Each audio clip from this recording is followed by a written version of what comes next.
Hi friends, welcome to Madhura creations and blogs. ಇವತ್ತು ಅಕ್ಕಿ ರೊಟ್ಟಿ ಮತ್ತು ಮೊಟ್ಟೆ ಗೊಜ್ಜು ಮಾಡೋದು ಯಾವ ರೀತಿ ಅಂತ ನೋಡ್ಕೊಂಡು ಬರೋಣ. ಸೊ ಮೊಟ್ಟೆನಲ್ಲಿ ತುಂಬ ರೀತಿ ವೆರೈಟಿ ಮಾಡಿರ್ತೀರ, ಇದೊಂದು ಒಂದ್ಸರಿ ಟ್ರೈ ಮಾಡಿ. ತುಂಬ ಚೆನ್ನಾಗಿರುತ್ತೆ ರೊಟ್ಟಿ ಜೊತೆಗೆ. ಒಂದು ರೊಟ್ಟಿ ತಿನ್ನೋರು 2 ರೊಟ್ಟಿ ಕೂಡ ತಿಂತಾರೆ, ಅಷ್ಟು ಚೆನ್ನಾಗಿರುತ್ತೆ. ಸೊ ಯಾವ ರೀತಿ ಮಾಡೋದು ಈಗ ನೋಡ್ಕೊಂಡು ಬರೋಣ ಬನ್ನಿ. ಫಸ್ಟ್ ನಾನಿಲ್ಲಿ ಒಂದು ಅರ್ಧ ಬಟ್ಲಷ್ಟು ಕಡಲೆಬೇಳೆನ ತೊಳೆದ್ಬಿಟ್ಟು ಕುಕ್ಕರ್ಗೆ ಹಾಕಿ ಬೇಯಿಸ್ಕೊತೀನಿ ಕ್ಲೀನಾಗಿ. ಒಂದು 3-4 ವಿಷಲ್ ಮಾಡಿಸಿ ಬೇಯಿಸ್ಬಿಟ್ಟು ರೆಡಿ ಮಾಡ್ಕೊತೀನಿ. ಸ್ವಲ್ಪ ಉಪ್ಪು ಹಾಕಿ ಬೇಯಿಸ್ತಾ ಇದ್ದೀನಿ. ಈಗ ಅದೊಂದು 3-4 ವಿಷಲ್ ಆಗೋಷ್ಟರಲ್ಲಿ ನಾವು ಖಾರ ಮಸಾಲೆಗೆ ಏನು ಬೇಕಂತ ಎಲ್ಲ ರೆಡಿ ಮಾಡ್ಕೊಂಡು ಬರೋಣ. ಇಲ್ಲಿ 1 ಚಮಚ ಖಾರ ಪುಡಿ, 1 ಚಮಚ ಧನಿಯಾ ಪುಡಿ, 8 ಲವಂಗ, 2 ಪೀಸ್ ಚಕ್ಕೆ, ಬೆಳ್ಳುಳ್ಳಿ ಒಂದು, ಶುಂಠಿ 1 ಇಂಚು, ಸ್ವಲ್ಪ ಸಾಂಬಾರು ಸೊಪ್ಪು, 1 ದಪ್ಪ ಈರುಳ್ಳಿನ ಕಟ್ ಮಾಡಿ ಇಟ್ಕೊಂಡಿದ್ದೀನಿ, ಮತ್ತು ಒಂದು ಸ್ವಲ್ಪ ಕಡಲೆ, ಮತ್ತು 1 ಹಿಡಿಯಷ್ಟು ಕಾಯಿ ತುರಿ. ಇದಿಷ್ಟನ್ನು ರೆಡಿ ಮಾಡಿ ಇಟ್ಕೊಂಡಿದ್ದೀನಿ. ಇದಿಷ್ಟನ್ನು ನಾವು ಡೈರೆಕ್ಟಾಗಿ ಮಿಕ್ಸಿಗೆ ಹಾಕಿ ಗ್ರೈಂಡ್ ಮಾಡ್ಕೋಬೇಕು.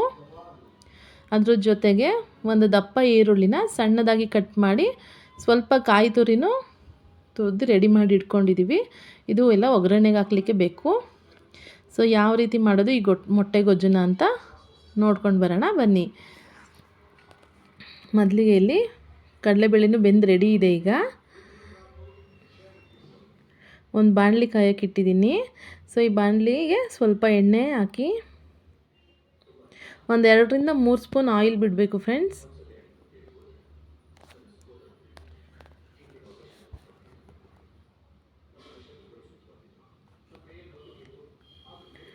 ಈಗ ಎಣ್ಣೆ ಎಲ್ಲ ಸ್ವಲ್ಪ ಚೆನ್ನಾಗಿ ಬಿಸಿ ಆಗಲಿ. ಅಷ್ಟರಲ್ಲಿ ನಾನು ಇಲ್ಲಿ ಒಂದು 8 ಮೊಟ್ಟೆನೂ ಸಹ ರೆಡಿ ಮಾಡಿ ಇಟ್ಕೊಂಡಿದ್ದೀನಿ. ಈಗ ಎಣ್ಣೆ ಎಲ್ಲ ಚೆನ್ನಾಗಿ ಕಾಯ್ತಾ ಇದೆ.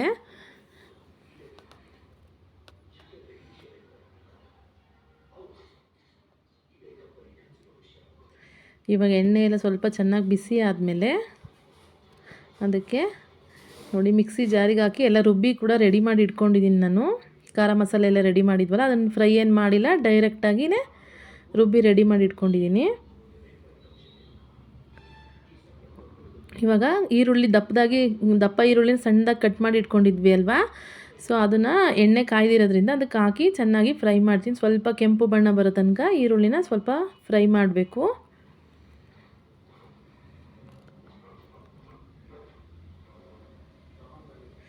ಈರುಳ್ಳಿ ಎಲ್ಲ ಸ್ವಲ್ಪ ಕೆಂಪುಗಾಗೋವರೆಗೂ ಕಂದಬೇಕು, ಚೆನ್ನಾಗಿ ಕಂದು ಬಣ್ಣ ಬರೋವರೆಗೂ ಫ್ರೈ ಮಾಡಬೇಕು. ಇವಾಗ ಈರುಳ್ಳಿ ಎಲ್ಲ ಸ್ವಲ್ಪ ಚೆನ್ನಾಗಿ ಫ್ರೈ ಆಗಿದೆ ಫ್ರೆಂಡ್ಸ್. ಇದಕ್ಕೆ ನಾವು ರುಬ್ಬಿ ರೆಡಿ ಮಾಡಿ ಇಟ್ಕೊಂಡಿದ್ವಿ ಅಲ್ವಾ, ಸೊ ಆ ಮಸಾಲೆನ ಸೇರಿಸ್ತಾ ಇದ್ದೀನಿ.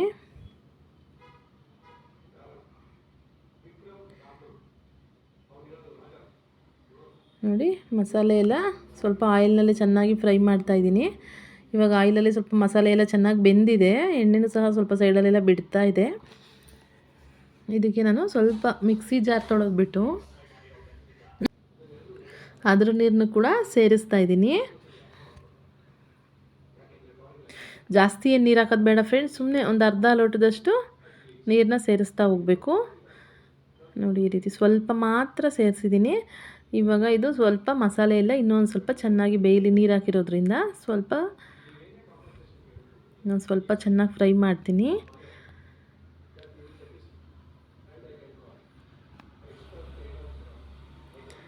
ಈಗ ಮಸಾಲೆ ಎಲ್ಲ ಚೆನ್ನಾಗಿ ಕುದೀತಾ ಇದೆ.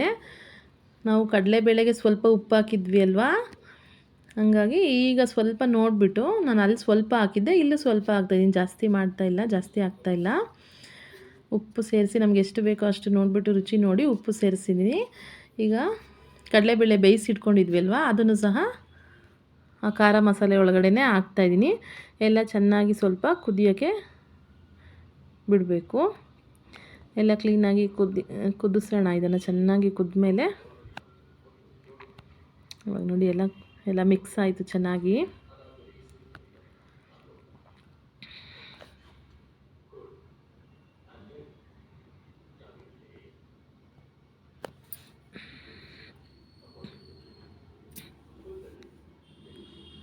ಖಾರ ಮಸಾಲೆ ಎಲ್ಲ ಈಗ ಚೆನ್ನಾಗಿ ಕುದೀತಾ ಇದೆ ಫ್ರೆಂಡ್ಸ್. ಈಗ ಕಡಲೆಬೇಳೆ ಎಲ್ಲ ಹಾಕಿದ್ವಿ ಅಲ್ವಾ, ಹಂಗಾಗಿ ಕುದಿ ಹತ್ತಲಿ ಅಂತ ಬಿಟ್ಟಿದ್ದೆ. ಸೊ ಚೆನ್ನಾಗಿ ಕುದ್ದಿದೆ.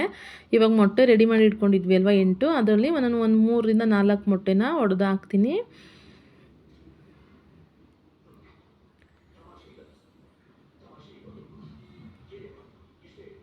ಮೊಟ್ಟೆನ ಫುಲ್ ಸ್ಮ್ಯಾಶ್ ಆಗಿ ಕಲಿಸ್ಬಾರ್ದು.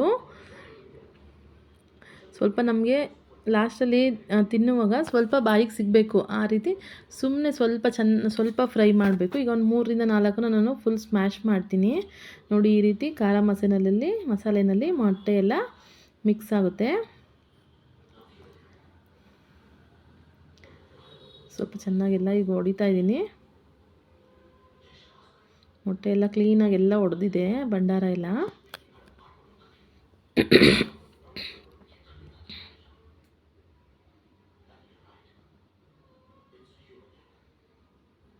ಇದು ಸ್ವಲ್ಪ ಮೊಟ್ಟೆ ಬೆಂದ ಮೇಲೆ ಮಿಕ್ಕಿದ್ವಲ್ವ ಮೊಟ್ಟೆ, ಇನ್ನೊಂದು 4-5 ಇದ್ವಲ್ವ, ಸೊ ಆ ಮೊಟ್ಟೆನೂ ಕೂಡ ಈಗ ಸೇರಿಸ್ತೀನಿ.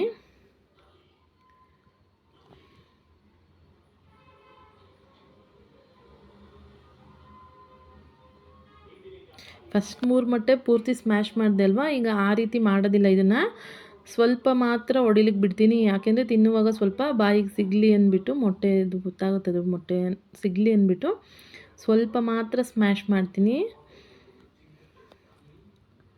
4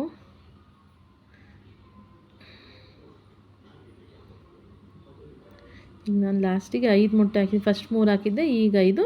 ನಮಗೇನಾದ್ರು ಜಾಸ್ತಿ ಗೊಜ್ಜು ಬೇಕು ಅಂತಂದರೆ ಸೊ ಮಸಾಲೆ ಸ್ವಲ್ಪ ಈರುಳ್ಳಿ ಎಲ್ಲ ಸ್ವಲ್ಪ ಜಾಸ್ತಿ ಮಾಡಿಕೊಂಡು ಮೊಟ್ಟೆ ಬೇಕಾದರೆ ಇನ್ನೂ 1-2 ಹಾಕ್ಕೋಬೋದು. ನಾನಿಲ್ಲಿ ನಾವು 4-5 ಜನ ಇದ್ದಿದ್ದರಿಂದ ಸೊ 8 ಮೊಟ್ಟೆ ಮಾತ್ರ ಯೂಸ್ ಮಾಡಿ. ಮೊಟ್ಟೆನ ಸ್ವಲ್ಪ ಎಲ್ಲ ಹಂಗೆ ಬೇಯಲಿಕ್ಕೆ ಸ್ವಲ್ಪ ಬಿಟ್ಟಿದ್ದೆ. ನೋಡಿ ಜಾಸ್ತಿ ಪೂರ್ತಿ ಸ್ಮ್ಯಾಶ್ ಮಾಡೋದು ಬೇಡ ಫ್ರೆಂಡ್ಸ್. ಇದು ಅದೇ ಹಂಗೆ ಬೇಯಕ್ಕೆ ಬಿಟ್ಟರೆ ಸ್ವಲ್ಪ ಇಡಿಯಾಗಿ ಸಿಗುತ್ತೆ ನಮಗೆ ತಿನ್ನುವಾಗ. ಟೇಸ್ಟ್ ಮಾತ್ರ ತುಂಬ ಚೆನ್ನಾಗಿರುತ್ತೆ. ಇದು ನಮ್ಮ ಅಮ್ಮನ ಮನೇಲಿ ತುಂಬ ಮಾಡ್ತಾಯಿರ್ತೀವಿ. ಸೊ ಇದು ನಮ್ಮ ಅಮ್ಮನ ರೆಸಿಪಿ. ಅಮ್ಮ ಮಾಡೋದು ನೋಡಿದೆ, ಸೊ ಹಾಗಾಗಿ ಇವತ್ತು ತಿನ್ಬೇಕನ್ನಿಸ್ತು ಅಂತ ಮಾಡಿದ್ವಿ. ಟೇಸ್ಟ್ ಕೂಡ ತುಂಬ ಚೆನ್ನಾಗಾಗಿತ್ತು. ಅದರಲ್ಲೂ ಮಳೆ ಬರ್ತಾಯಿದ್ದಾಗ ರೊಟ್ಟಿ ಜೊತೆ ತಿನ್ನಲಿಕ್ಕಂತೂ ತುಂಬ ಚೆನ್ನಾಗಿರುತ್ತೆ. ನೀವು ಒಂದ್ಸರಿ ಟ್ರೈ ಮಾಡಲೇಬೇಕು ಇದನ್ನು ಡೆಫಿನೆಟಾಗಿ. ನೋಡಿ ಇವಾಗ ಸ್ವಲ್ಪ ಚೆನ್ನಾಗಿ ಬೇಯಕ್ಕೆ ಬಿಟ್ಟಿದ್ದೀನಿ.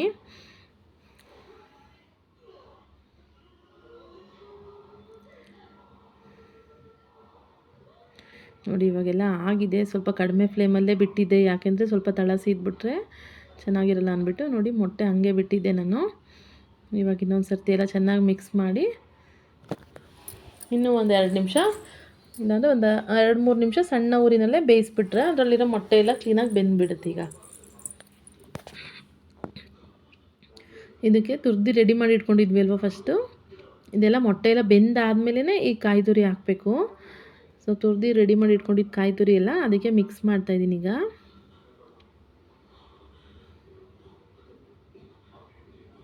ನೋಡಿ ಈ ರೀತಿ ಹಾಕ್ಬಿಟ್ರೆ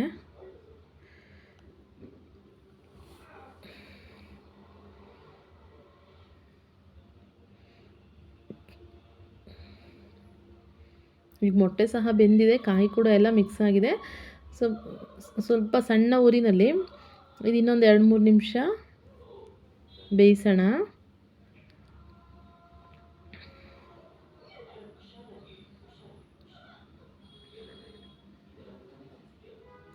ಇದು ಇನ್ನೊಂದು 2-3 ನಿಮಿಷ ಬೇಯಬೇಕು ಫ್ರೆಂಡ್ಸ್. ಅಷ್ಟರಲ್ಲಿ ನಾನು ಇಲ್ಲಿ ಅಕ್ಕಿ ರೊಟ್ಟಿ ಮಾಡಲಿಕ್ಕೆಲ್ಲ ರೆಡಿ ಮಾಡಿ ಇಟ್ಕೊಂಡಿದ್ದೆ.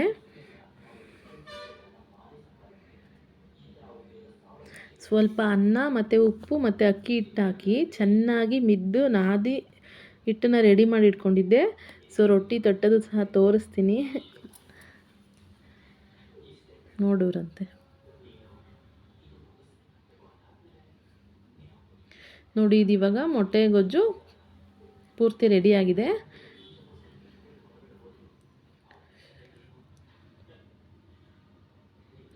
ನೋಡಿ ಮೊಟ್ಟೆ ಪೀಸು ಅಲ್ಲಲ್ಲಿ ಕಾಣ್ತಾ ಇದೆ. ಸೊ ನಮಗೆ ಇದು ಅದೇ ರುಚಿ ಜಾಸ್ತಿ ಸಿಗೋದು.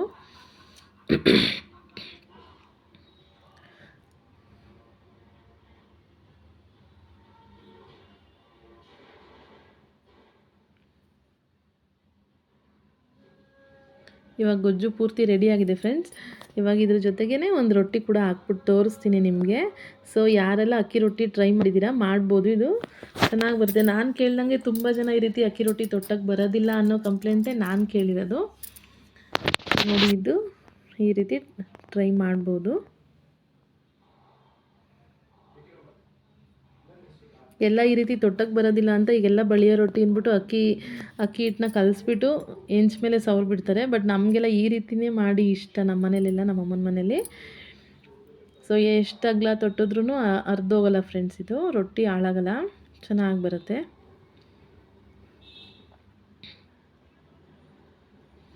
ಸೊ ಯಾರೆಲ್ಲ ನನ್ನ ಚಾನಲ್ ಸಬ್ಸ್ಕ್ರೈಬ್ ಮಾಡಿಲ್ಲ ಪ್ಲೀಸ್ ಸಬ್ಸ್ಕ್ರೈಬ್ ಮಾಡಿ.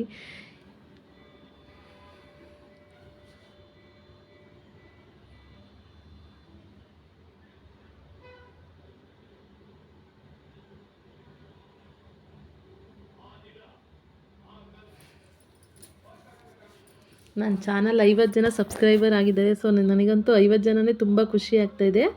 ಸೊ ಪ್ಲೀಸ್ ಸಪೋರ್ಟ್ ಮಾಡಿ ನನ್ನ ಚಾನಲ್ಗೆ. ನೋಡಿ ಈಗ ರೊಟ್ಟಿ ಪೂರ್ತಿ ತೊಟ್ಟಾಗಿದೆ, ತುಂಬಾ ಅಗಲ ಬಂದಿತ್ತು, ಹೆಂಚು ದೊಡ್ಡದಿದೆ ನಮ್ಮದು.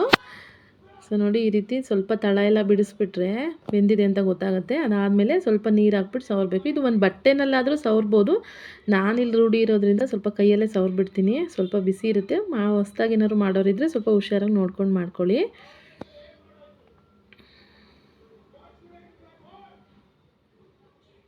ಸ್ವಲ್ಪ ತಳ ಎಲ್ಲ ಚೆನ್ನಾಗಿ ಬೆಂದ ಮೇಲೆ ಈ ರೀತಿ ನೀರು ಹಾಕ್ಬಿಟ್ಟು ಮಗ್ಚಬೇಕು.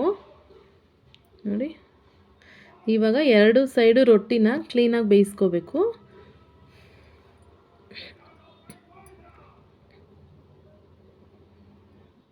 ಈ ರೀತಿ ಮಾಡೋದು ರೊಟ್ಟಿ ಮೆತ್ತು ಇರಲ್ಲ, ಗರಿಯಾಗಿ ಒಂದು ಎಳೆ ರೊಟ್ಟಿ ಬೀಸಿದ್ರೆ ಅದು 2 ಎಳೆ ಓಪನ್ ಆಗುತ್ತೆ. ಸೊ ಈ ರೀತಿ ರೊಟ್ಟಿ ಮಾಡಿದ್ರೆ ಅದನ್ನು ನಿಜವಾಗ್ಲೂ ಅಷ್ಟು ರುಚಿಯಾಗಿರುತ್ತೆ. ಇದು ಈ ರೀತಿ ಮಾಡಿ ಫ್ರೆಂಡ್ಸ್, ಟ್ರೈ ಮಾಡಿ.